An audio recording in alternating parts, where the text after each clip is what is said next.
Yeah. So, all right. So last time, you recovered from a terrible storm, and I mean, you recovered from a terrible storm both like physically and also like emotionally and mentally, and stamina-wise, because you had a couple of days now of not doing much.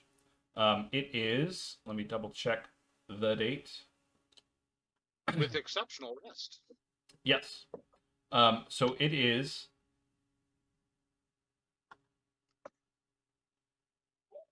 I believe it is. Hang on. I got the dates all screwed up somehow. Were you using the Julian calendar? That's what it was again. Damn. Now we know what it's like to be in the Civil War. This is what it feels like to be in the Civil War. Now we can actually feel the energy of what we're getting ready to hunt for.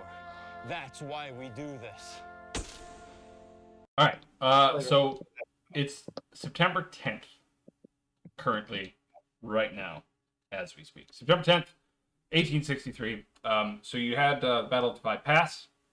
You were hit by a terrific storm, and you have spent the last 2 or 3 days basically hanging around, repairing the camp, getting everything kind of back up to scratch, getting your men re-equipped.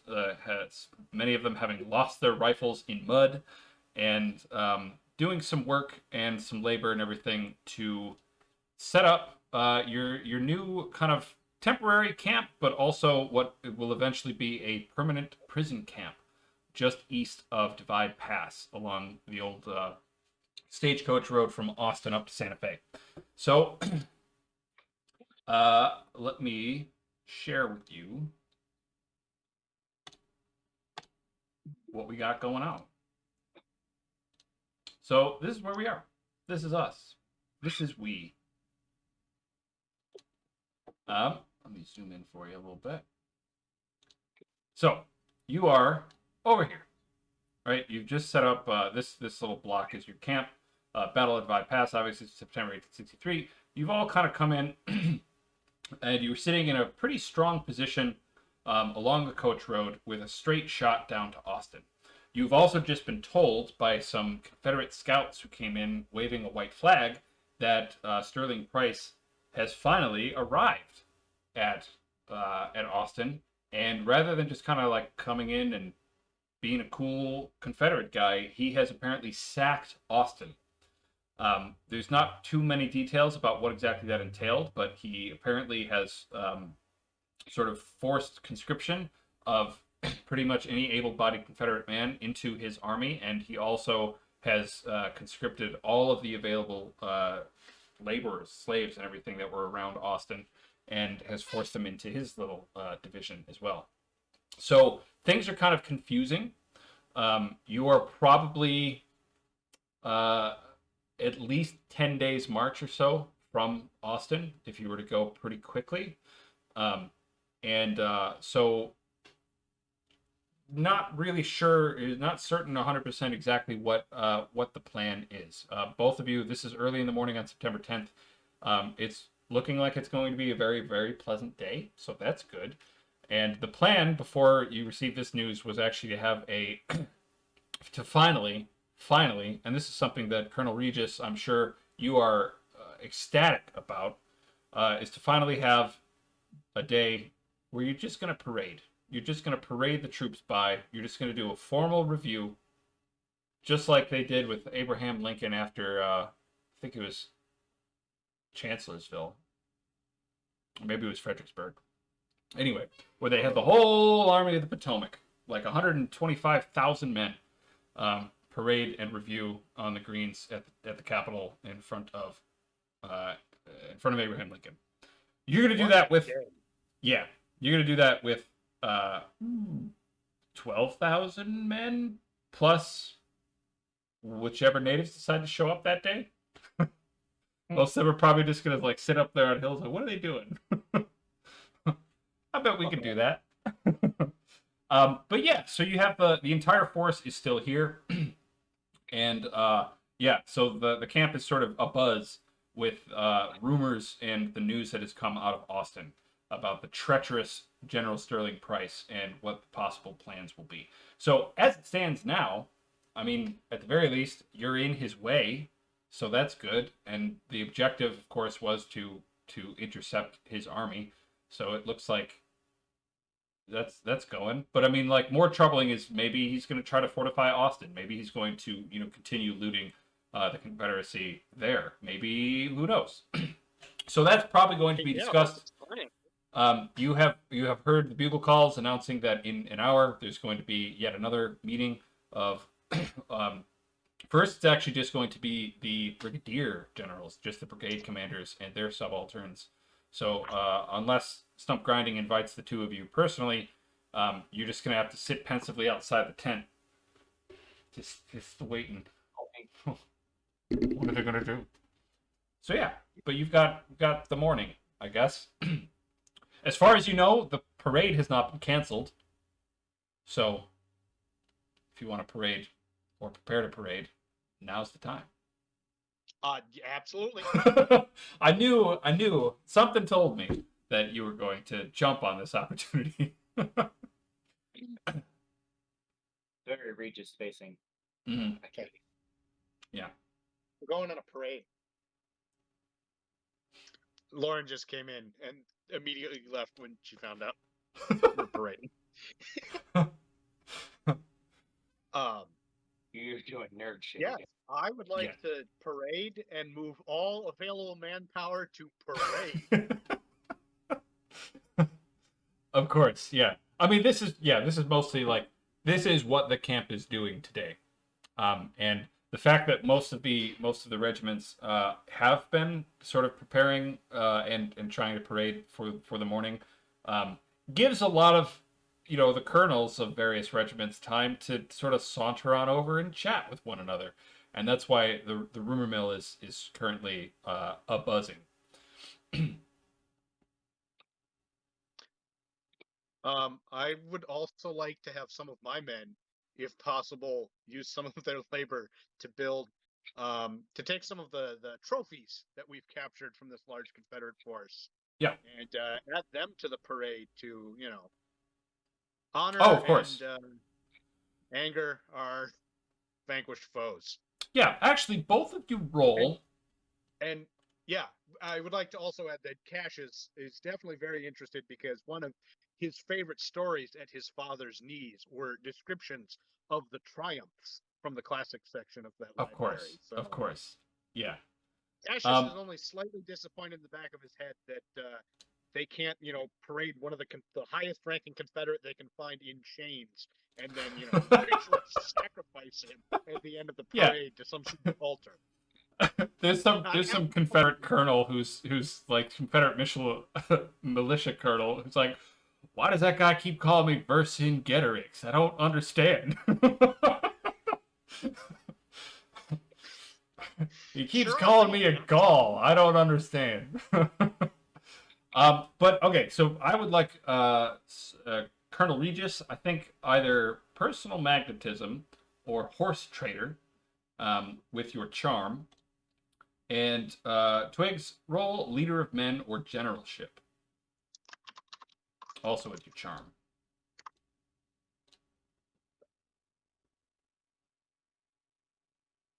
I got a smiley face. Yeah. Because it's parade day.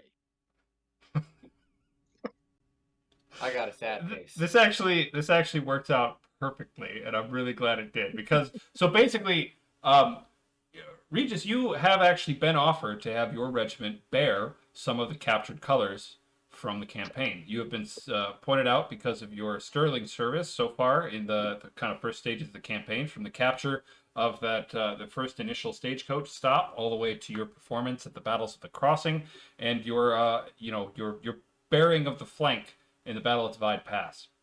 So yeah, you have been your men, your regiment, or you personally, depending on how you want to do it. You can actually carry some of the battle standards that you've taken from basically walloping this little patchwork militia force at Divide Pass. So you've got some of their. These are like the colors of like towns. They're not even like battle standards. It's like they basically took like the flag that someone's wife hand sewed at the beginning of the rebellion. So like a lot of them are still like the Bonnie Blue flag rather than the stars and bars. And there's some embroidery and things like that on there. But yeah. So yeah, you've been selected to carry some of them. Twigs, you have not been. Shocking. Yeah. I'm actually and very pleased because that means no one will really be paying attention to us. yeah. So either your contribution to all this has been overlooked, which you don't think it has, because again, there has been basically talk of the camp of your defense of the guns during the Confederate sally at the Battle of Divide Pass. So Pete, that your contributions have been noticed, and that you're not like in bad standing with any of the generals or anything like that. For whatever reason, you've been overlooked for the singular honor of bearing Confederate colors. Yeah, but maybe I pissed off that regular and it worked out. It's like, aha, you thought I wanted to be in the parade, but guess what? Yeah. Well, I mean, you're going to be in the parade regardless. You're just not going to be, at the head of the parade. You're not going to be ostentatious and at the center of attention.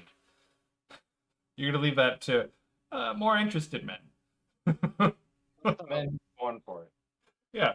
So, I would like to do a couple of things. One, I'll have my each of my centurions, captains, will take the flags, and with dignity abounding.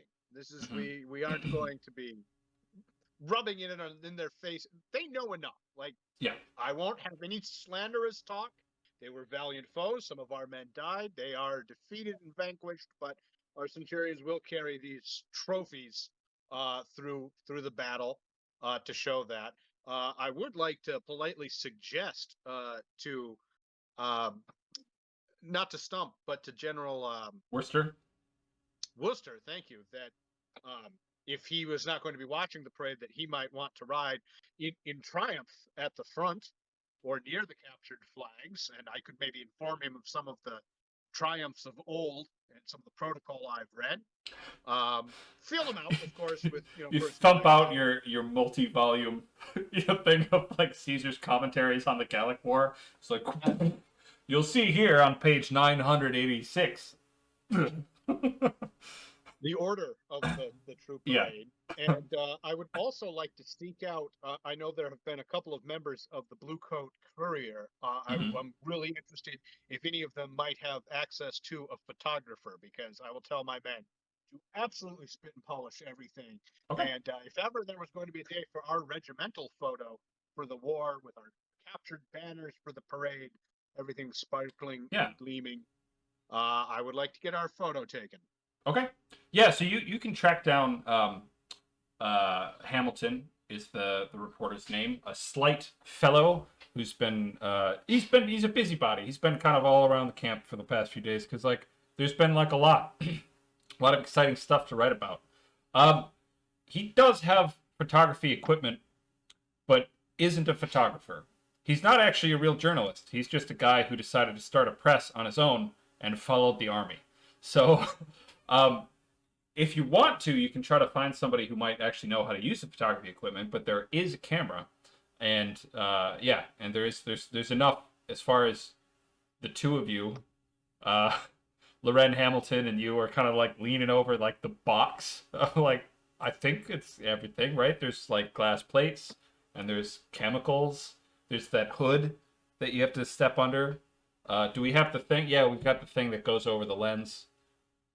You've got a pocket watch, right? I would gladly trade him an interview for the use of his camera. Yeah. Yeah. Well, yeah. How's about this, fella? I'll canvass the camp. I'll see if I can find somebody who knows how to use one of these things. There's 12,000 of us. Certainly someone's seen it done. Yeah.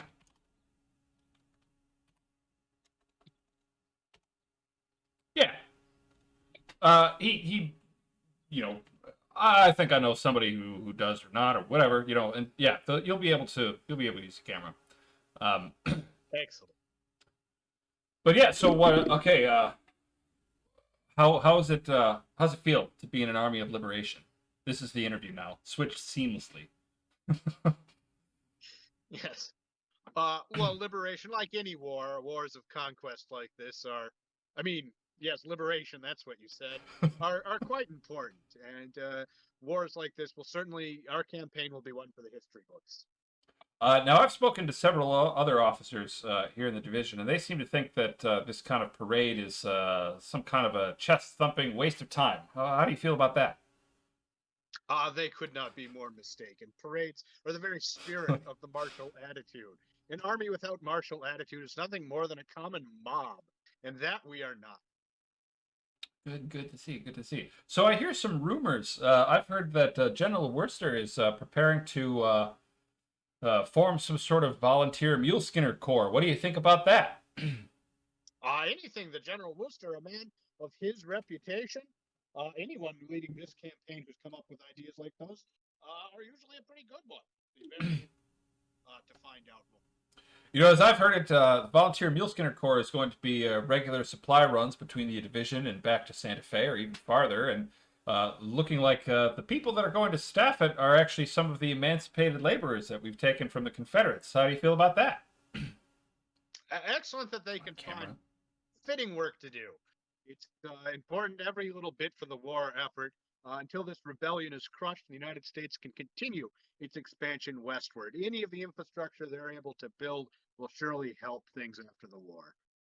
All right, that's about all I got for it. Thanks, fella. Unless there's anything else you'd like to say to the readers back home, I hear from my editor that we've got a circulation now of dozens. Dozens, eh? All of them will certainly be interested in picking up copies of my latest work.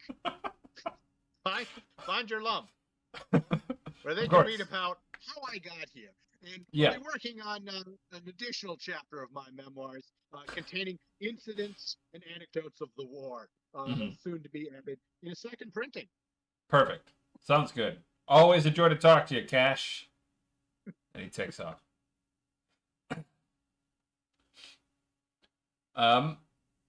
Yeah. So give me a just for this is obviously just practice, right? This is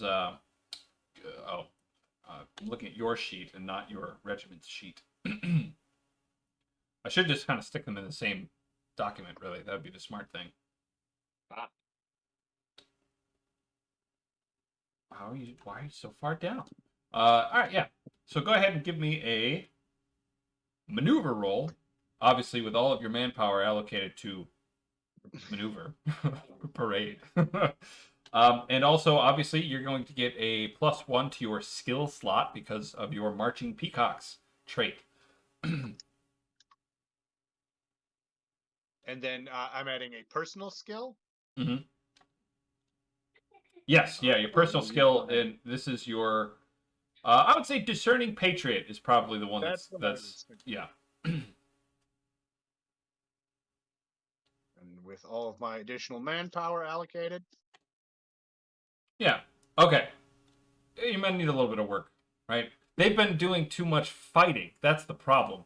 All this fighting, it actually messes up the precision that they need to be on the parade ground. So you need to make sure your NCOs and your officers really know that, like, this is what armies are for, okay? The fighting is secondary to the parading. Yeah. So yeah, you'll be harder. There has been marching and parades. Yeah, that's true. And what separates us from the old, the clumsy old medieval armies of the Dark Ages?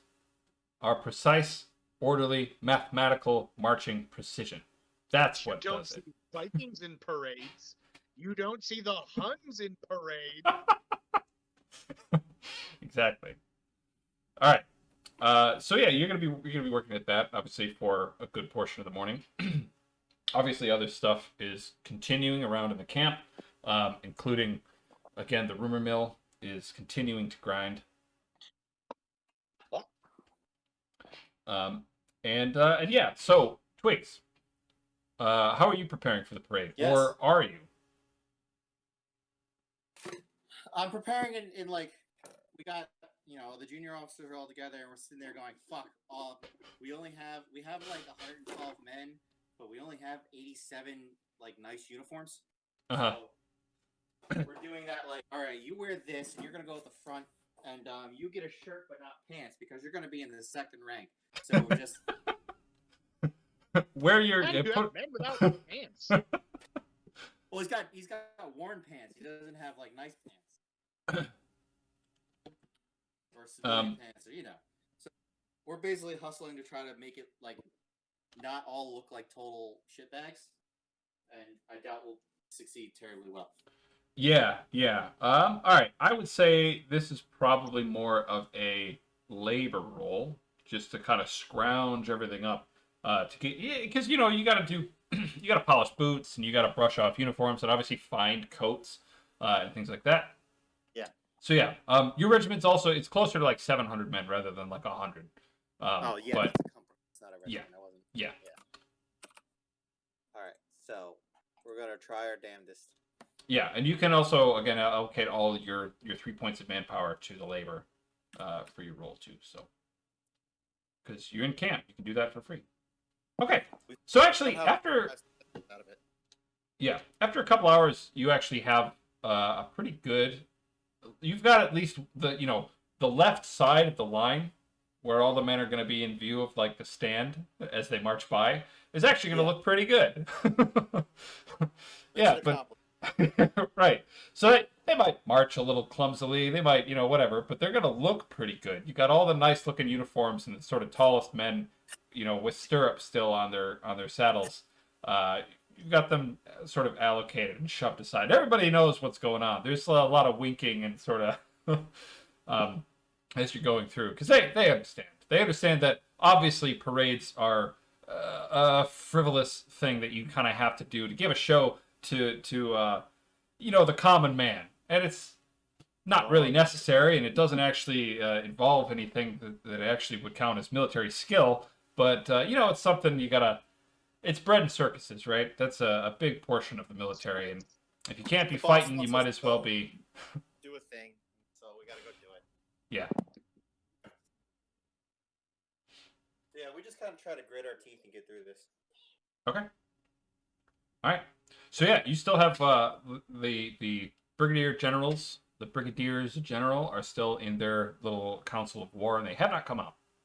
So, like the morning has gone by. It's like noon. Everybody's kind of like everybody's sort of looking around, being pretty restless. And unless there's like some colonels and regiments who are deeply committed to the parade, which I know there are a few.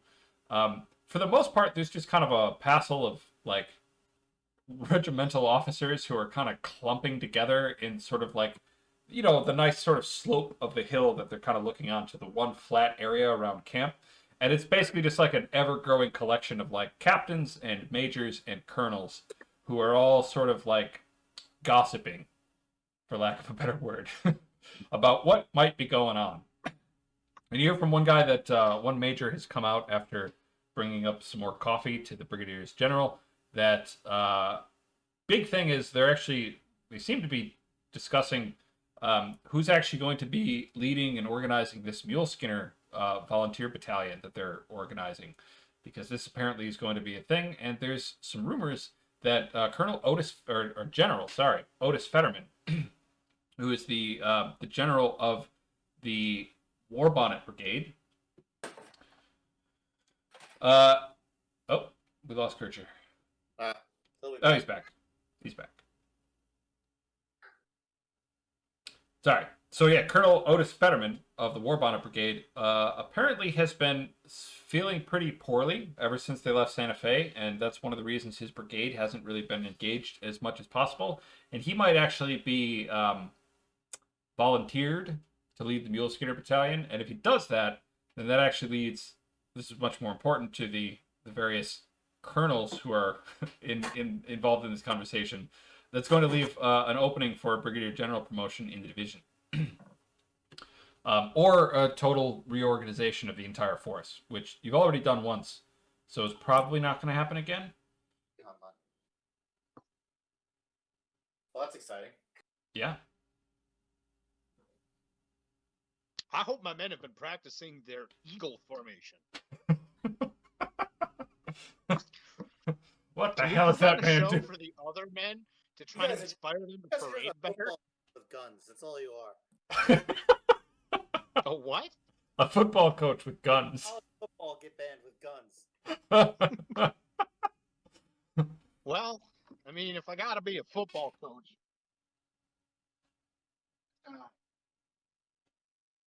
Eagle formation. you remember old Hattie? I don't Yeah. remember what his name is. I can only name 2 football coaches. It's the one with the hat, possibly John Elway. I don't know if he became a coach, and Newt Rockney, because Studebaker named a car after him. Yeah.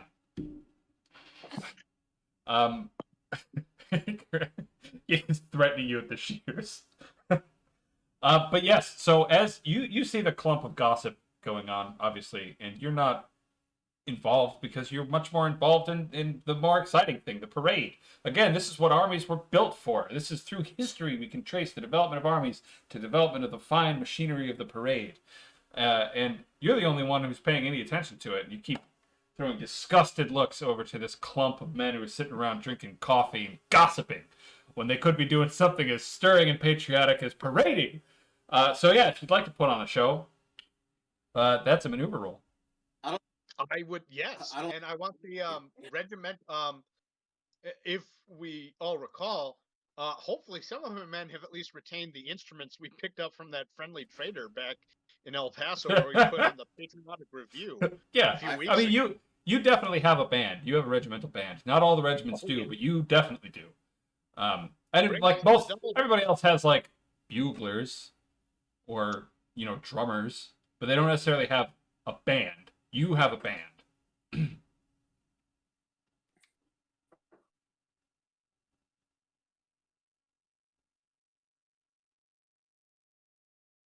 If it's clear, like we have a ton of dead time. Yeah. Oh, am I back? Yeah, you're back. If it's clear, like we're not happening, I'm gonna break everybody out and be like, all right, a couple guys stay here, just mark places and keep the horses here. Everybody else go find some shade, some water. Me and the boys are gonna go see what the officers are chatting about. Okay. Colonel Regis. I'm writing their names down in my personal book to make note of in my memoir. The lack of patriotism. Look, they're doing this in front of the prisoners, too. Those prisoners could be awe-inspired. Some of them could perhaps rekindle their patriotism for the Union they were once a part of not too long ago. After seeing this impressive parade. A parade, the effects of a parade on a man cannot be understated. That is true. That is true. As we're leaving, I ride by Regis and hand him a cup of coffee. It's like, you want to come check something out? No, absolutely not.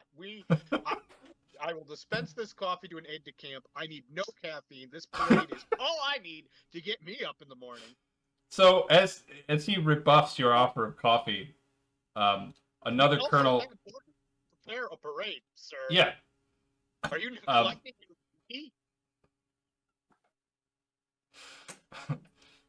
As Adam has pointed out, battle is but a mere fraction of the duty of an army.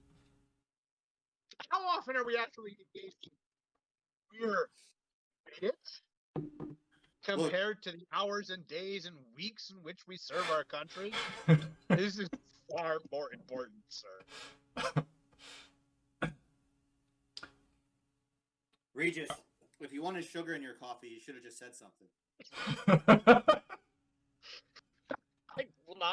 I will not even dignify your comments with a response, sir. No, it's clear like I'm fucking making incredible fun of you. I'm just kind of like sticking. Well, if you don't like my coffee, Regis, you should have just said something about it. I don't know. You can just not. We're gonna go find out what's going on. Yeah. Tell the band to play louder. All right. Regis, prepare your parade roll. You want to do this awe-inspiring thing for the rest of the officers. So get prepared for that. It's coming up. Twigs, on the other hand, you finally arrive to the clump. The clump, obviously, a couple of the officers you know pretty well. Colonel James Shipton, he is the colonel of the 1st Western Volunteers in your brigade, infantry. And there's Colonel Levi Meacham, who are both kind of hanging around. And they give you a polite nod as you ride up. And Shipton's like, so you hear the news? Regis doesn't like my coffee. It's pretty devastating. You I got haven't heard the news. I'll have coffee if you got coffee. Here you go. It's kind of like, been riding a horse with some dust in it. It's Yeah. not hot anymore. Hey, listen. I'll drink mud water if it's got caffeine in it. Anyway, yeah. So, yeah, you hear the news? No. Seems like Colonel Fennerman is poorly. He's looking for a cushy, comfy job. They might make him prison commandant or something like that. You know what that means? Fennerman. Yeah. Huh. He's been I don't know, hemorrhoids or something ever since we left Santa Fe. That's why his brigade's been in the back all the time. But yeah, they might the news is there might be an opening for a brigadier general now. As long as you don't mind, the War Bonnet Brigade. It's more Indians than it is white men. Who's on the short list? Well, obviously they're mostly looking at the regulars. So they got Alderson. You know him. He's the 5th or the 7th. Can you imagine Alderson in charge of the Kiowa? No. The War Bonnets. They're all. That's where all the Comanche are. That's where Carson. Honestly, they should make Carson the brigadier general before they do anything with Alderson. Carson doesn't want it. It'd be a great way to see Alderson give himself a heart attack in about 3 days. That's true. Honestly, though, I mean, I don't know. It's tough, right? You don't want to lose a good officer to basically wrangling around Comanche, but you also don't want to put an idiot there because then we don't have the Comanche anymore. They'll just leave, right? I don't imagine we have anyone who's especially suited, unfortunately. No. We'll see. Anyway, that's the rumors. Looking like they might do a canvas for good horses for the mule skinners. So if you've got any you don't want to get taken by the camp adjutant, make sure they find a spot for them somewhere, because they might go and do a cull or something or other. I turn to Hesh and say, hey, I think it'd be a great time to go and take some of the horses out for exercise with the native allies. Yes, sir. Understood, sir. He rides off, all shabby uniform and everything. So what? Now we just wait for stump grinding to be done? Yeah. Basically, just waiting for that meeting to wrap up. I expect some general orders will be coming out pretty soon, and yeah, all the rumors obviously about Price and about what might actually be going on. So yeah, it's pretty weird. Mm-hmm. It's pretty weird. Colonel Regis. I see it up like sandwiches for the officers. Yeah. You go, sir. Another sort of thing that the Army is talking about, of course, is they're running out of fresh meat. So that sucks. You had a lot of cattle. You had some steer that you brought from Santa Fe. All of them are marked in the rump with a big R. And some of them, there have been pamphlets distributed about the Army from a guy named Charles Rath, who really desperately wants everybody to know that he voluntarily gave the Army his cattle with no expectation of remuneration out of the patriotic beating of his heart. That brave patriot. Yeah. We should really check if he signed any declarations a couple of years ago. Yeah, maybe. So actually, because I think you should roll. Oh, whoops. They roll generalship Oh, roll proletariat. That's better. Charm and Would you proletariat. mind- I am cooking because the baby started getting rambunctious. Yeah. Would you mind I'll roll rolling? it for you. Yeah.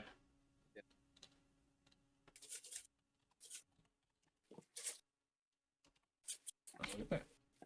Hey, look at that. We rolled the same. Yeah, you got a 4. Okay, so you are actually aware there's some sort of goofy rumors about Wrath because he has this sort of ostentatious pamphlet. People are like, oh, who does he think he is? Cash Regis? Charles Wrath apparently was at the Battle of Fort McHiggins, the Western Gettysburg, as everybody's calling it these days. And Charles Wrath actually got his cattle taken, basically in order to keep it from being taken by the Confederates, he had it basically taken away by the volunteer forces that fought at the Battle of Fort McHiggins. And so he's basically been just sort of stumbling from one bad luck thing to another, and this may have been one of the ways he just sort of divested himself entirely from the whole cattle business. And it's fine, take them. But that was the thing, obviously, that happened in the other It's game. my patriotic duty. Yeah. At least but yeah. like a Texan question a senator or something. Yeah. No, I remember it now because this was a long time ago. But yeah, so Wrath had his beef was promised to some Kiowa who are in the area at Fort McHiggins, and on the promise of having this giant cattle, cowboy level cattle drive, hundreds and hundreds of heads of beef, basically given away to the Kiowa. That's what sort of convinced them to be on the Union side at McHiggins, and so. That's partly, Charles Wrath is partly why the Kiowa are here right now. So, good for him. So he's actually a halfway decent guy, just very unlucky. Well, I mean, he didn't have a choice. His cattle were taken and they were given to the Kiowa. And so he didn't get paid for it. He was told that he volunteered his beef and he went with it. See. Yeah. But yeah, he's maybe trying to spin this into something where, yeah, totally. So, watching the post-war, print culture of when everybody's writing their own biographies, maybe look out for Charles Wrath and see what he has to say about everything. Because chances are he'll probably say yeah, my mighty beaten Union heart just told me. Probably stealing liberally from Cash Regis's much more popular biography. Also, speaking of beating hearts, Yes. We're still waiting for that meeting. My men have been, practicing their drill. I think the only audience we have, because many of these other officers who maybe aren't as patriotically inclined are off doing whatever. Yeah. We do have 4,000 Confederates penned up. Yes. I would like to try and instill a patriotic fervor in them. So I would like the band to very carefully choose their music. Okay. I don't want them to play John Brown's Body. I know that, slavery runs deep here and it's a divisive issue. But these men are some of the same men who fought Mexico back in 46. They were part of the Union. So I'd like them a rousing strain of Columbia, Gem of the Ocean, and for some of my NCOs to make the Confederates sing along. Because sometimes that is what can instill that patriotic fervor back into them. Sing, damn you, sing! Okay. All right. So here's how I want to do this. I think that you should. This is a detachment. You're taking your band, right? Your band is a detachment, and you are forming it up and giving them a specific function. I would also say that your marching peacocks and friend of the miners traits are going to be invoked. So that's 2 extra skills on top of the 1 extra skill that they already get. So you have 3 skills, and they're going to be rolling at a 5 because, this is something that music is obviously very important to your regiment as you have established. And all so yeah, these go ahead. 49ers do love a singing. That's true. They're like songbirds out there, sipping their pots and pans and the like. True. So this is a roll 5-3, correct? Yes. Yep. Correct. And then anything else that you would like to add, obviously, Oh boy, 2 10s. So They yeah, did so well, they did poorly. you could, if you wanted to, if you spend a point of power, that'll be a 6 because it'll get rid of those 2 failures and turn them into successes. This is the very reason I have so much power. Yeah. I will gladly do that, even Okay. though this is not a battle. Nope. So, Well, like you done. said. I want Yeah. them singing "Oh Susanna." I want them singing "Columbia, Gem of the Ocean." Mm-hmm.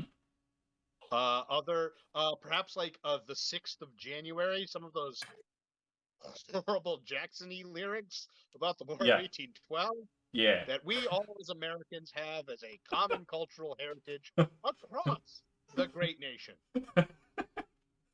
Yeah. Joining this camp sing-along will improve everyone's morale. So, somewhat incredibly, like after a pretty rough start, right? Like obviously, like there were a lot of these guys who were just like absolutely not in the mood to have a band performed at them.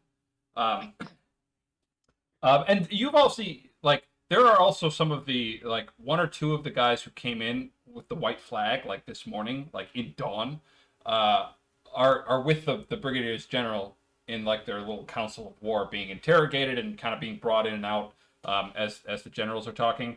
But like some of them are just kind of like, because it's like an open prison, right? There's no walls, there's no wood to make walls, there's nothing. They're just kind of penned up under guard. So they've actually been kind of hanging out with some of the prisoners and everything too. And they're some of the first to start to join, right? Because they didn't get hundreds of their friends like killed and like swept away in a horrible thunderstorm and everything. So they get started first, right? And they're singing along and having a good time, and then they've probably brought some bottles and stuff, and that's being passed around amongst the prisoners, and lo and behold, I'd like that point of power to maybe also be a very literal, like hearing the band and no one singing to come over, and my dulcet baritone will be loud and Sure. carry over the group. Yeah. So you kind of join it, and after a while, like sort of incredibly, like a lot of the Confederate prisoners are actually singing along, and yeah, they're kind of warming themselves up, and some picking them up, dusting off their trousers and everything like that, and it's yeah. And so this carries over obviously to the little colonel's gossipy corner that's going on with Twigs et al.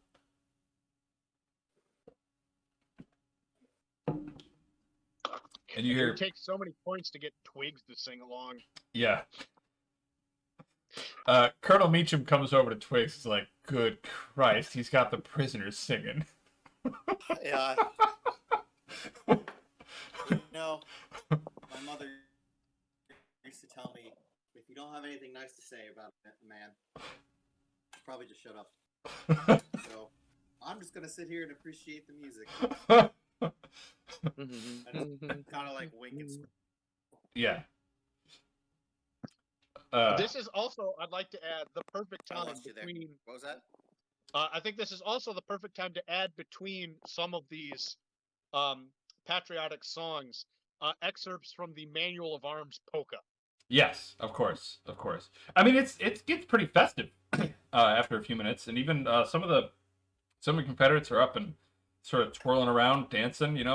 Like some of the smaller Confederates have been pressed into service as temporary Confederate women. Just some of the things boys get up to when they're in an army. lads. Yeah. And it's remarkably festive. So like, oh my god. So yeah, a bunch of the other the regiments of men who've been just kind of sitting around, well, they kind of get up too, and they start singing louder because they're not going to let a bunch of Confederate prisoners sing louder than they are. Not here in America, in territory that we've conquered. So pretty soon, like, there are thousands of men competitively singing at one another. This is all I could have wanted out of a parade. Yeah. It's not even the parade yet. This is still the lead up. It's only like 1:15 in the afternoon.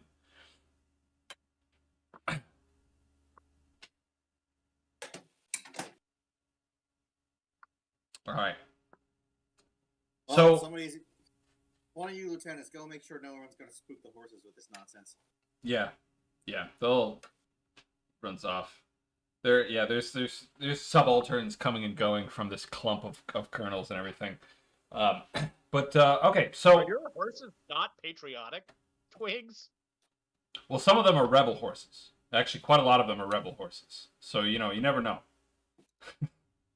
I would like to attempt to teach my horse the trick of counting to count the number of states in the Union with its hoof. That will take This some is time. genuine. Like,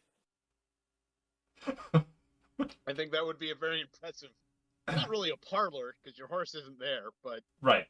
on campaign trick. Right.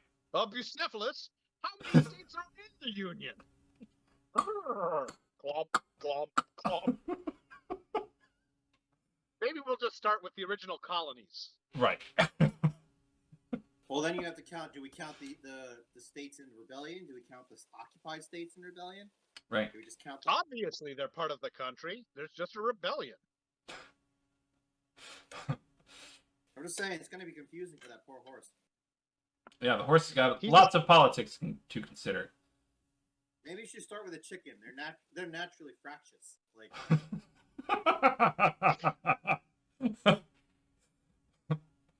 Only one with patriotic bunting. Yeah. I'm sure it can be found.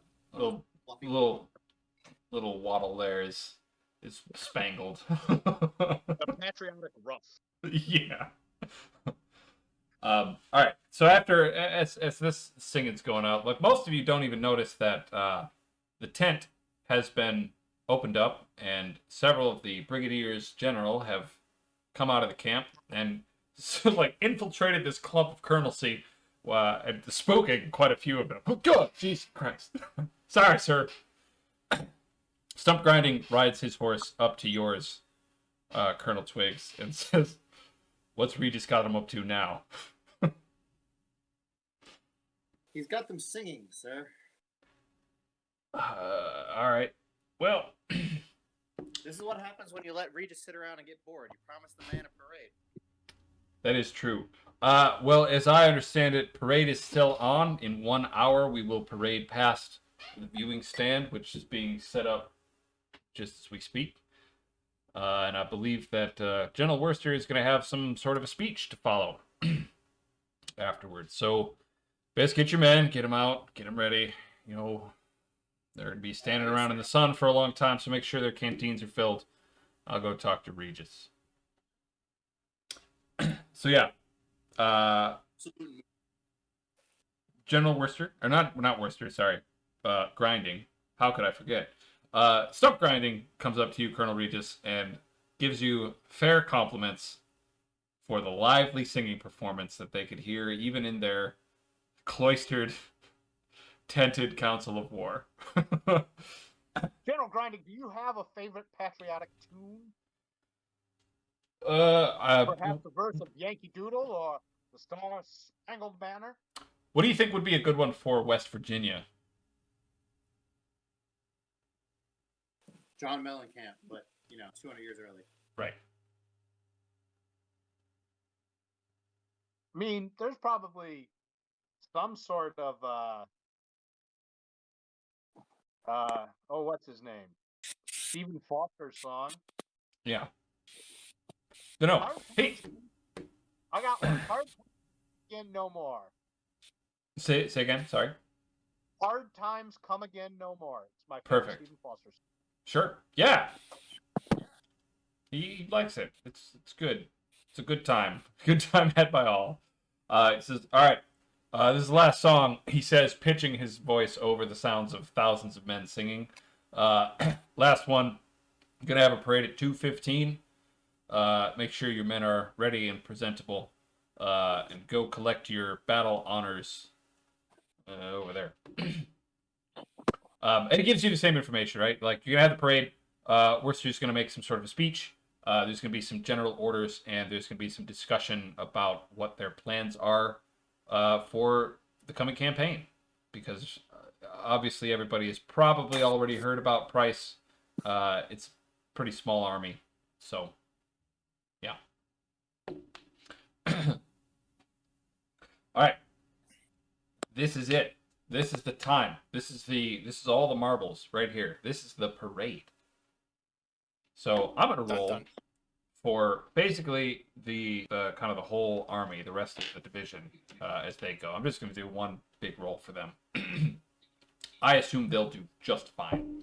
But yeah, I'm going to want each of you to roll for your regiment and how well they do in their parade. So it's maneuver. You can assign, obviously, you can assign your manpower right to the maneuver because you're in camp. Doesn't really matter. All of your detachments have been returned, and you've got all of your men, or at least the presentable men, lining up and getting ready to go. Can I like risk some morale Of course. or Yeah. stamina into this? This is our thing. Yes. Yeah. You It- can totally go do ahead, stamina. Yeah. You can do 4 of each if you want to. So like the stamina will be gone. You're already going to lose a point of stamina just doing the thing anyway. So that one's gone. So total, like, that one's gone. You can do 4 more. That'll get you down to, basically you'll be spending 5 stamina. You'll just get the 4 bonus dice. You can also do up to 4 morale if you really want to. I knew. This is what we've been training for Yeah. since we were back in California. Yeah. We have won the battle. We have earned the opportunity to parade. There are cameras. This Yes. will be immortalized. That's true. So, damn, we better look good. So I'm going to say So that, so remember, risking morale means that if you fail the roll, if you roll under the call of difficulty that I'm going to give you, then you lose those points of morale. But morale and stamina both function the same, whether you're risking or spending. They just give you extra dice, but don't modify like the number you need on each die, the rolled number, right? So if you want to, it's mostly just a counting of your stamina that's going to be the thing. And this will be your regimental stamina that you're throwing at it. So the stamina will be all the way up. Your morale will be wherever it was. Or did you just adjust that? I just adjusted this. Okay, These were okay. both full. Okay, that's cool then. So yeah, you might get the morale back, depending on how the roll goes. So you want to get above I think above a 6. If you really want to pull this off, you want to get a 6 at least. Okay, So you've actually, this is like, a very confusing one to me, just because there's a lot going on here. yes. So all it would be is your, so your, okay, your maneuver will be at a 5 Which will be because 5. you're going to have marching peacocks at a skill point, and you're going to have your personal discerning patriot added to that too. So I believe you'll have at least 2 in the skill slot, if not I 3. think with also this parade, I might even use like the all in. Yeah. Because Yeah. I put Sure. my best stuff on. Okay. So yeah. we got the marching peacocks and all in Yep. is the second number. Correct.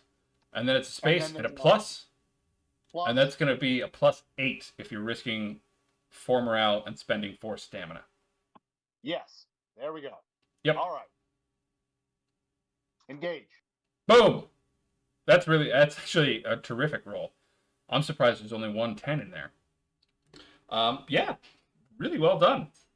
Like, so you had a chance to kind of watch a bunch of the division go by, and let me roll for them. So they've had time to prepare. I'm gonna give them like a bonus die for like each hour or so that they've spent preparing. So like they do fine, right? They do just fine. Even Twigs does fine, and you know this isn't his thing at all, right? He doesn't get it. He doesn't understand. He's not committed to the parade. He's not committed to the pageantry. And they all do fine. Most of the division rolls on by. They've got their bands playing and their pipes going. And of course, there's the normal songs. There's Yankee Doodle, and there's, it's fine. And then your men get out there. And now you get to tell me exactly how it goes. Well, we are going to be doing our marching. Our band is there. We have the captured banners, Mhm. which I think we've played the perfect line between showing that we've conquered, we've earned these, but still paying respect and honor to, the hard fought battle. And I think the Confederates will be able to see this in the prison camp, that this has Yeah. not been disrespectful to their colors, but acknowledging we have captured these. Mhm. Again, I think if there were, a Confederate general and Regis had been an actual charge, there may have been a Confederate general marched along. In those Mhm. triumphs, they're not usually like in chains. They're like Right. in a place of waving and honor until they Right. get sacrificed at the end. But Right. so it's that full level of pageantry, and I think by the reviewing stand we are able to shift from column into eagle, and people are awed by this ability.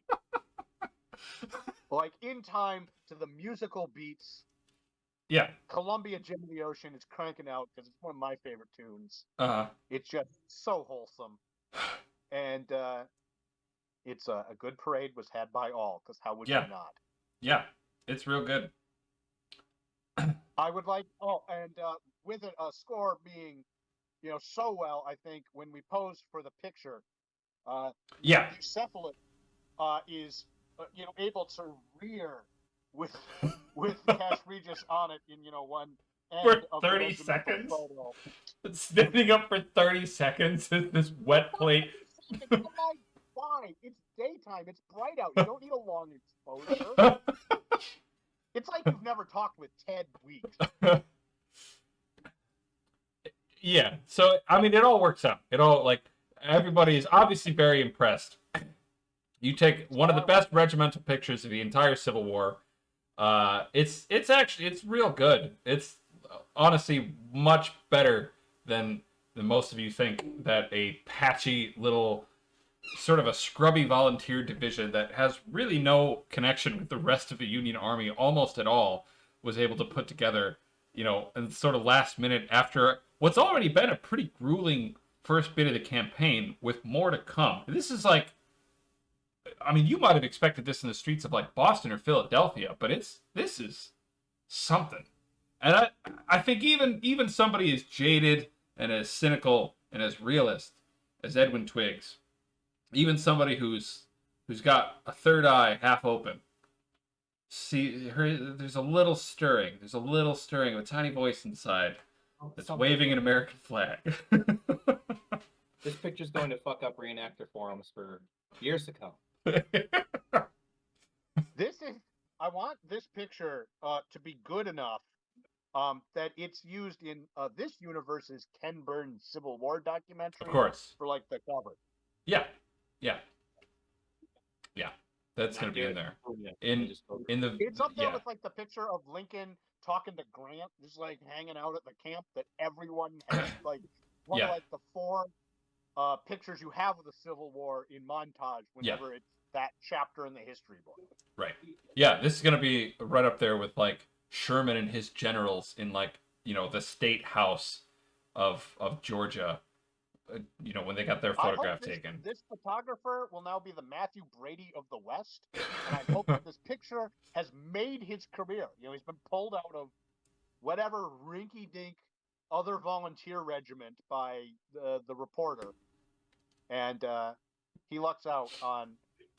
As a quick aside, one of my favorite photos in all of American history is that one of the Wright brothers where they took off with their plane, right? Yeah. The one that we've all seen and Orbel's kind of like running alongside.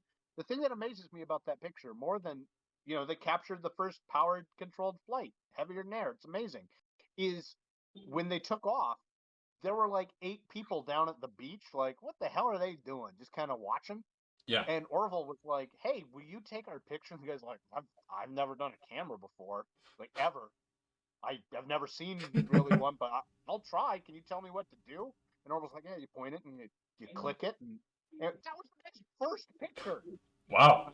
I love that picture is taken by like You rolled a natural 20. Yeah. It's the period equivalent of a dad on First vacation. picture is all perfect in frame. The Yeah. plane's in flight. Yeah. There's no discussion that it took off. Right. It's like that. That's Yeah. what happens when you roll perfect on taking a picture. Yeah. Yeah. Alrighty. Yeah. Your men. There's. You can. If this is a flaw, it's a minor one. You can hear as your men sort of finally, heel click into position when they finally get to their spot when they're waiting for General Wurster to review. You can hear just like just heavy breathing from all the men who put every ounce, everything they had into marching. And it's also like it's 2:00 in the afternoon on what's actually an extremely pleasant day in West Texas as they're marching by. And yeah, the band wraps up.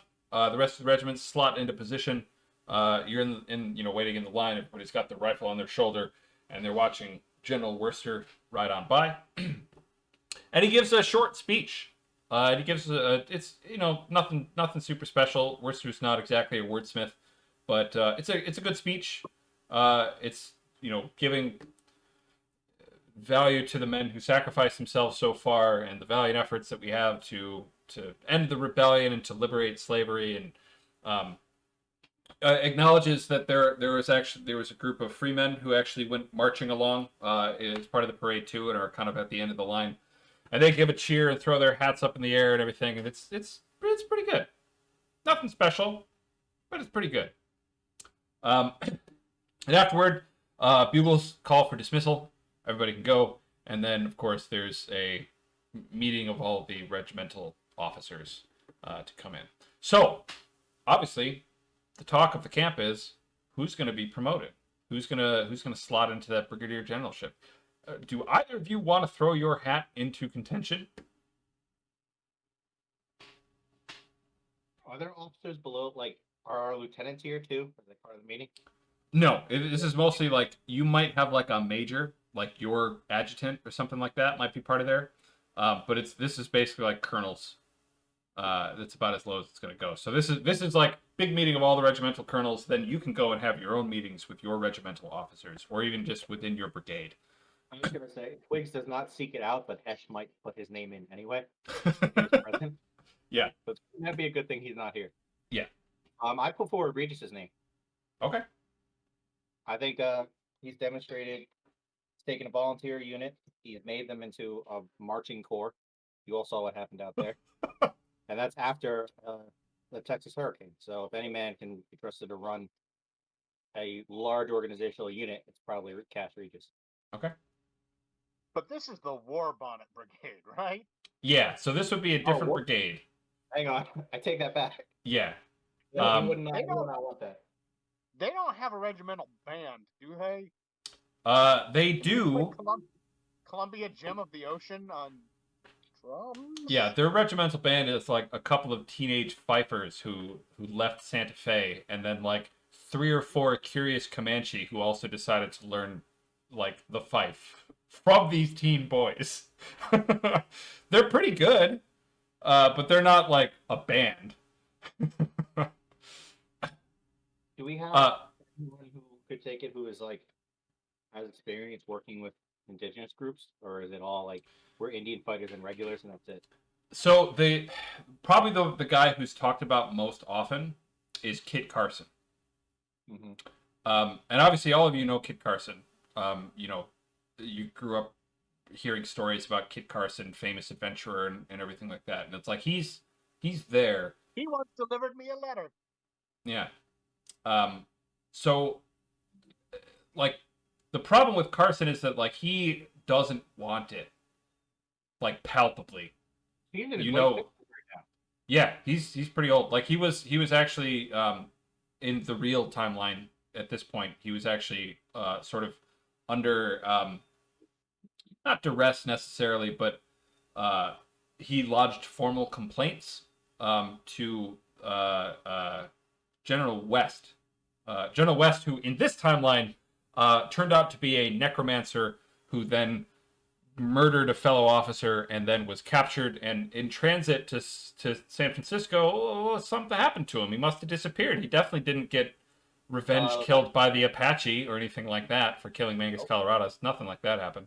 But West had actually commanded basically all of the kind of southern portion of the territories out here and had Carson basically rounding up Navajo. And so that's what Carson was actually doing in real history at this point, was rounding up mostly peaceful Navajo and shoving them into a horrible sort of patchy little informal, like unofficial reservation. So that's what was happening.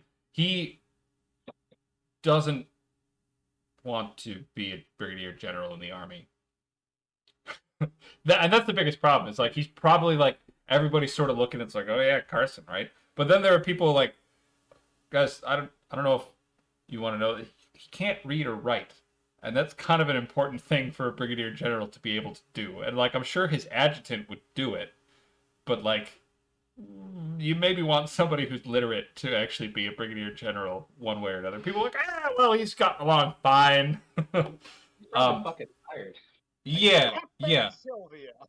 Yeah, right. But yeah, so I mean, obviously, this is just sort of like small talk as you go up. So here's the real deal, as told by Wurster. All right. So there are some issues to discuss. So first of all, we know that Price is in Austin. We know that Price has bolstered the size of his army through this this kind of conscription. So he has not only inflated manpower, but also inflated labor corps in the fact that he's basically taken all of the Texas slaves that were out there and impressed them into his own army. Still not 100% sure what his next moves are, but this division is actually in place in a fairly reasonable spot where you can probably send out sort of cavalry scouts to keep an eye on him, and any movement you can get reported back pretty quickly. Between obviously your volunteers, between they're probably going to check later tonight and early in the morning if any of the Confederates that you have captured would volunteer to be scouts or guides, or if there are enough, they might kind of form a sort of ex-Confederate or name it some like Patriots second chance, yeah, Patriot loyalists or something like that. The second chance Patriot Company, and roll them up into a cavalry regiment or something like that. But who knows, right? So you can keep an eye on him, and there will definitely be the ability of this division to get in the way of him wherever he decides to go. If he doesn't move, obviously you're gonna have to march on Austin. But once you get down toward Austin, there's also a chance that you could get word out to the U.S. Navy that's acting in the Gulf and see if you can maybe even coordinate getting some reinforcements or getting Marines or something like that to come along from the south and also help to take Austin. Because if you can capture Austin, here, late 1863, after Vicksburg, after Gettysburg, after Fort McHiggins, this will be a pretty hard blow to the Confederates. So anyway, that's kind of the situation as it stands with Price. Obviously, we're not going to be doing all that much different. We want to make sure that we kind of keep up our advantage, which we have here, which brings me to the first point, which is we have organized a volunteer mule skinner battalion. The mule skinner battalion are going to be formed of volunteers from the freemen that we have taken from our campaign so far. We've got several hundred already, and they're going to be organizing wagoneers. And they're going to be heading back to Santa Fe as soon as we're able to send them, and they're going to be coming our regular supply runs as we go. So, for cavalry officers, that means one company of each is going to be detached for service to cover the mule skinners as they go. So this is going to be a rotational thing. So not one company is basically going, one troop, I guess, is going to be covering them sort of each rotation. So we'll have orders with that regard coming in next. And Brigadier General Fetterman, who's sort of standing over there, sort of nodding. He's pretty old. He's in his 50s. Yeah, he's not. You're just describing him. He's not saying that. No, he's not. He's pretty old, you know. He looks pretty tired. But yeah, Fetterman has stepped forward to lead this very vital, this very vital chain to our resources to go back to Santa Fe, and it's going to be under his direction. He will also double as the commandant of the prison camp that we're setting up. So that's obviously a very important duty, and he has graciously offered to, to surrender any future laurels he might have as part of this storied division, and will take over what is a fairly thankless task for doing that. So there's polite applause, obviously, as this goes by. So this brings us to the last point that I'd like to discuss. And Wurster sort of like looks over kind of the assembled expectant faces of all the various colonels. We have an opening for a brigadier general to lead the War Bonnet Brigade. Obviously, the War Bonnet Brigade, let me, because I actually have it written down. The War Bonnet Brigade is 1st Western Volunteers Infantry, the 2nd Western Volunteers Infantry, the 17th U.S. Infantry. That's one of the few regular regiments that they have. The 2nd Western Volunteer Cavalry, and the 3rd and 4th Native Volunteers, both of whom are Comanche. So we're going to need somebody who is comfortable leading a force that is almost half Comanche. We're going to need a man who is not only okay with that, but also motivated to do so. We don't need anybody alienating our allies at this point, so anybody who has an axe to grind against Native Americans for reasons real or imagined will be dismissed from contention. So I know all of you. I know your reputations and I know your experiences. So any passover of this of this promotion is not necessarily a reflection on your abilities, but a reflection on your suitability for this particular post. That said, we're not making a decision right now. We're going to need to sit on it for a couple of days. We're going to spend some time making this as much of a suitable camp. This might be a long-term stay, so we're going to try to make this a pleasant place to be. We're going to fortify the pass, obviously back behind us, in case we need to fall back behind here. This will be a, let's call it an Alamo, in case we need to. And yeah, a bunch of loose collars. Sir, do you remember what happened at the Alamo? Do you happen to recall the Alamo? Well, fine. Let's call it Thermopylae then. Not better. Are there any famous defenses that didn't end with everybody getting killed to a man? God. Oh, However, I can hear about those ones. So it does need a name. They do need a name for the camp, which will double for obviously the fort in the pass and the prison camp that you're erecting here as well. So it needs a name. So if anybody's got any suggestions, go ahead and throw them out there. Well, Fort Wurster sounds great. Well, thank you, Colonel Regis. Did any officer die in the battle? No. Actually, some officers probably did. I didn't personally name them. You've had fairly light battlefield casualties, at least on the Union side so far.